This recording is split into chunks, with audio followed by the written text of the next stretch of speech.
اس دن دوپہر کے وقت شہر میں ہلکی ہلکی گرم ہوا چل رہی تھی اور سوتے ہوئے مکہ شہر میں عجیب سی خاموشی تھی، لیکن ایک گھر میں کسی خاتون کے تکلیف سے کرہانے کی آواز آ رہی تھی۔ دراصل حضرت ختیجہ جو رسول اللہ کی پیاری زوجہ تھیں، وہ اپنی بیٹی کو دنیا میں لانے والی تھیں۔ حضرت ختیجہ کا درد ہر لمحے کے ساتھ بڑھ رہا تھا، مگر ان کی مدد کے لیے کوئی نہ تھا، کیونکہ وہ شہر مکہ میں واحد مسلمان خاتون تھیں، لہٰذا کفار کی تمام خواتین نے ان کو اکیلے چھوڑ دیا تھا۔ کیا آپ سوچ سکتے ہیں کہ وہ اپنے آپ کو کتنا اکیلا محسوس کر رہی ہوں گی؟ اچانک مکہ کا آسمان شق ہوا اور 4 آسمانی خواتین حضرت ختیجہ کے پاس تشریف لے آئیں۔ سارہ جو حضرت ابراہیم کی زوجہ تھیں، حضرت آسیہ جو فرعون کی زوجہ تھیں، اور حضرت مریم جو حضرت عیسیٰ کی والدہ تھیں، اور حضرت کلثوم جو حضرت موسیٰ کی بہن تھیں۔ ان سب کو اللہ تعالیٰ نے حضرت ختیجہ کی مدد کے لیے بھیجا تھا تاکہ ان کی بیٹی کی ولادت کے وقت ان کی مدد کر سکیں۔ حضرت ختیجہ کے ہاں ایک انتہائی خوبصورت بیٹی پیدا ہوئی اور ان کا نام فاطمہ رکھا، جو اللہ نے ان کے لیے پسند کیا تھا۔ رسول خدا بہت خوش ہوئے اور وہ اپنی بیٹی کو بہت چاہتے تھے، جبکہ وہ ابھی بچی تھیں، لیکن جب بھی وہ کمرے میں داخل ہوتیں تو رسول اللہ ان کے احترام میں کھڑے ہو جاتے تھے اور ان کے ہاتھ چومتے تھے۔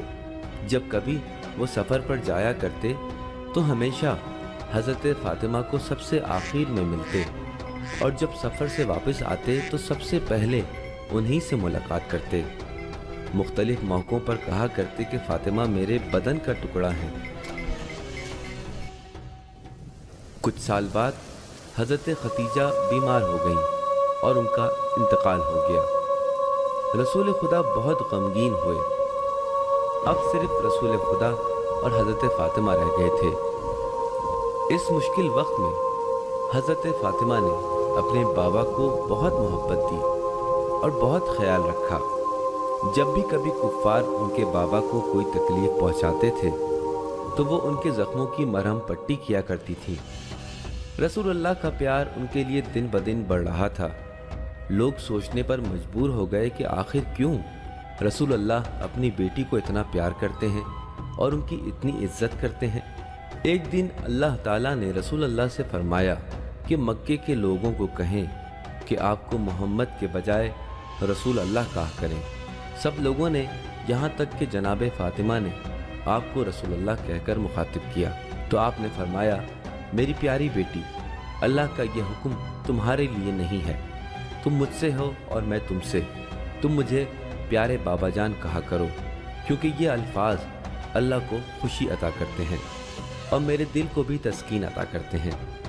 کئی سال گزرے اور حضرت فاطمہ جوان ہو گئیں اور ان کی شادی کا وقت آن پہنچا۔ مکہ کے بہت سارے امیروں نے آپ کا رشتہ بھیجا، مگر کوئی بھی اس لائق نہ تھا، اور حضرت فاطمہ نے امام علی سے شادی کی، کیونکہ صرف وہی تھے جو ان کے لائق تھے۔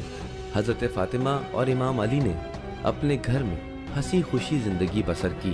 اللہ نے انہیں امام حسن اور امام حسین، حضرت زینب اور حضرت کلثوم جیسی بہترین اولادوں سے نوازا۔ حالانکہ بچوں اور گھر کی ذمہ داری نبھانا آسان نہ تھی، لیکن حضرت فاطمہ نے کبھی کوئی شکایت نہ کی۔ ایک دن حضرت فاطمہ کے نام کے راز سے پردہ اٹھا۔ کچھ اس طرح ہوا کہ رسول اللہ نے امام علی سے پوچھا کہ کیا تمہیں معلوم ہے کہ میری بیٹی کا نام فاطمہ کیوں ہے؟ امام علی نے جواب دیا، نہیں، مجھے نہیں معلوم، مہربانی کر کے بتائیے۔ رسول اللہ نے بتایا کہ فاطمہ کے نام کا مطلب ہے دور کر دینے والی، کیونکہ وہ اپنے ماننے والوں اور پیروکاروں کو روز آخرت عذاب سے دور کر دیں گی۔ وہ بہترین خاتون ہیں اور اللہ کی نظر میں بلند ترین مقام رکھتی ہیں۔ ان کے والد رسول اللہ ہیں، ان کے شوہر پہلے امام ہیں، ان کے 2 بیٹے بھی امام ہیں، اور باقی تمام امام بھی انہی کی ذریت سے ہیں۔ لہٰذا اگر ہم غور کریں تو وہ ایک معصوم کی بیٹی، ایک معصوم کی زوجہ اور 2 معصوموں کی والدہ ماجدہ ہیں، اور خود بھی ایک معصوم ہے۔ اس بات سے یہ ثابت ہو گیا کہ رسول اللہ کیوں جناب فاطمہ سے اتنا پیار کرتے تھے۔ یا اللہ، حضرت فاطمہ کے صدقے ہمیں آخرت کے عذاب سے دور فرما۔ الہی آمین۔